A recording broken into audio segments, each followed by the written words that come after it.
This video is sponsored by Card Kingdom. If you click on the link in the description below, it'll take you to their store and they'll know I sent you there.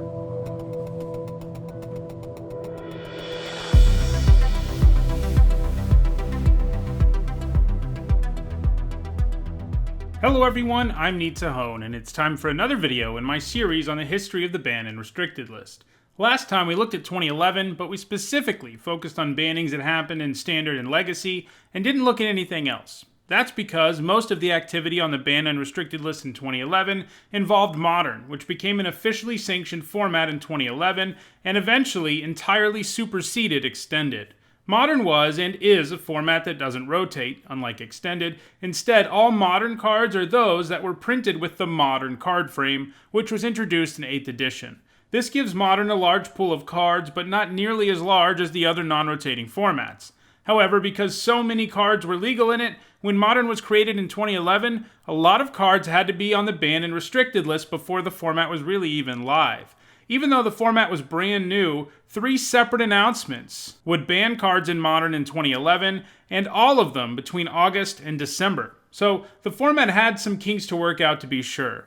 I originally thought I would cover all of the Modern bannings from 2011 in a single video, but that amounted to a whopping 14 cards and would have been a little bit too much information to be throwing at you and a pretty long video.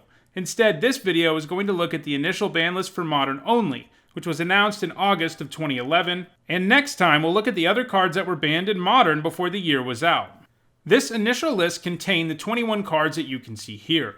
The majority of these are cards we've talked about before, and they were on the initial ban list by virtue of there being problematic cards in earlier formats like Extended, Standard, and Legacy. However, in addition to hugely problematic cards that we've already talked about in depth in this series, like the Artifact Land, Skull Clamp, Sensei's Divining Top, and Stoneforge Mystic, there were also 8 cards in this list that had never been banned or restricted in any format, and those 8 cards are the primary focus of this video. First, let's talk about Ancestral Vision. All the cards that made this list were on it based on how good they had been in other formats around 2011, and Ancestral Vision was a key card in Legacy Control decks that ran Jace the Mind Sculptor. In the end, they decided that having card draw this cheap, even if it is delayed because of Suspend, was hugely problematic and would make Control decks too good. Additionally, like Hypergenesis and other cards in this cycle, Ancestral Vision could be cascaded into, at which point you were getting your 3 cards right away, as well as the spell you cast with Cascade. This is way too strong. Basically, this and many other cards on this list got the axe because people didn't want to see Legacy decks in the new format. Modern was supposed to be weaker and slower than Legacy, and the cards on this list help ensure that's the case. Ancestral Vision would be unbanned in Modern in 2016, at which point there weren't any good cards with Cascade since Bloodbraid Elf had been banned. Since 2016, Vision has seen some modest play in Modern, indicating that unbanning it was probably the right choice. Next, let's look at Bitter Blossom. Bitter Blossom was the best card in Fairy decks, which had dominated Block, Standard, and Extended at various times before 2011. A turn 2 Bitter Blossom was nigh unbeatable in those formats, and Wizards wanted to make sure Fairy decks didn't have the same amount of dominance in Modern as they'd managed in other formats.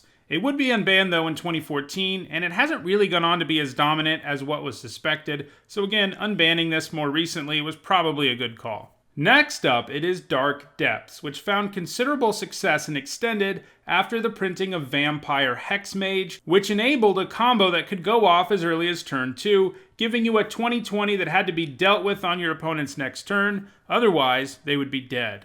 This meant you could sometimes kill your opponent on turn 3, and turn 4 really wasn't difficult at all. Wizards wanted Modern games to last around at least 4 turns. That's sort of a rule the format has that it still lives by, so getting rid of Dark Depths combo decks was pretty crucial towards making games in the format last longer. Dark Depths remains on the list today as the card's legality in the format would violate the still in existence 4-turn rule. For that reason, it seems unlikely it ever gets unbanned in Modern. The Dark Depths combo deck is so good that it also sees play in formats like Legacy and Vintage, so keeping it banned is probably a good idea. Next, it is Dread Return, a very powerful reanimation spell. 4 mana to reanimate something isn't all that impressive, but adding flashback to a reanimation spell is always dangerous. This is because reanimation decks are intent on loading up their graveyard with stuff to reanimate. letting them also be capable of milling their reanimation spell into their graveyard, from which they can still cast it, makes life a lot easier for reanimation decks. The deck to really abuse Dread Return in Extended and Legacy was Dredge, a deck that by the time Modern was created had been dominant in both formats for several years. The Extended version could pretty much just be ported to Modern, and they didn't want that to happen since it was a 3-turn deck when combining Dredge alongside cards like Narcomoeba and Bloodghast, creatures that could come into play after being milled and without you having to spend any mana. This made it exceedingly easy to get the 3 necessary creatures into play to flashback Dredge Return. For a recent comparison, the deck felt a lot like Hogak decks did earlier this year before that card had to get banned. Dread Return is still banned in Modern, and having a free reanimation spell that can be cast from the graveyard is not a great idea. Glimpse of Nature was also banned in this first announcement. From 2008 to 2009, Glimpse of Nature elf decks pretty much dominated Extended. By combining the Glimpse with a bunch of elves who could tap for mana, the deck could cast the Glimpse and rip through their entire library by playing more mana elves, until eventually using Court of Calling to find a win condition like Predator Dragon, who would then eat all of your elves and swing for lethal. Pulling this all off on turn 2 was possible with a nut draw, and turn 3 was no problem. In addition to knowledge of what was busted and Extended in its waning years, they also banned cards in this announcement based on a special community cup that they had held in 2011. This cup was the first officially sanctioned Modern event, and that tournament was dominated by a very similar Glimpse of Nature elf deck, really making it clear that Modern wasn't the right place for Glimpse of Nature. Glimpse remains banned in Modern today, as it would still work far too well in an elf deck at this point. Next, it is Golgari Grave Troll, which, like Dread Return, was banned to weaken Dredge decks. With a whopping Dredge 6, the Troll was just way too good at loading up the graveyard for powerful shenanigans. If you can get him into your graveyard on turn 1, which isn't hard at all, then get him back and discard him again, you're going to have at least 12 cards in your graveyard, at which point there's probably something nasty you can already do to win the game. The Troll is a card with an interesting history, because it is one of only a handful of cards that would get unbanned in a format, only to be rebanned shortly thereafter, indicating that the unbanning of the card was a big mistake. It was briefly unbanned for Modern in 2015, which, surprise, surprise, made Dredge decks too good, and it was rebanned in 2017, and it remains banned in Modern today. Hard to imagine that they will ever risk unbanning the Troll again in the future. Umezawa's Jitte was also banned with the creation of the Modern format. The Jitte was an incredibly powerful equipment, capable of taking over games with ease since it could function as a removal spell if that's what you needed, or give you life if you needed to stabilize, or make your creature bigger so your opponent can't ever properly block it. It was just way too efficient at doing all of those things. That combination of abilities is very strong, making the Jitte oppressive in other formats it had been legal in. It had essentially been an auto-include in Extended aggro decks. While Jitte couldn't usually enable a turn 3 win or anything like that, the fact it was colorless meant that it would greatly harm the diversity of decks in the format, because it was just too good not to play if your deck had a bunch of creatures in it.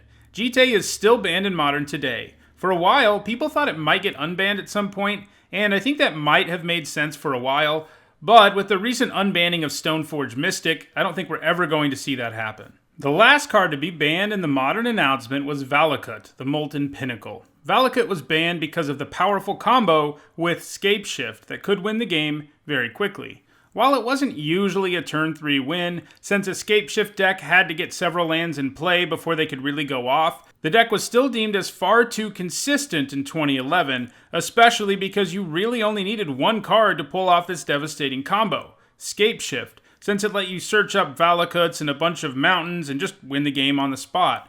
Of the cards on this banned and restricted list, though, Vellacut spent the least time on it, being unbanned about a year later in September 2012. As the Modern format developed, it became clear that control decks could do enough to keep Scapeshift decks in check. And while Scapeshift is still a great deck in the Modern format, it isn't so good these days that we really feel like it needs to be banned, so this seems to have been a good decision on the part of Wizards. Well, that does it for this episode of the History of the Banned and Restricted list. I'll be back next time to discuss another 7 cards that would be banned in the Modern format in 2011.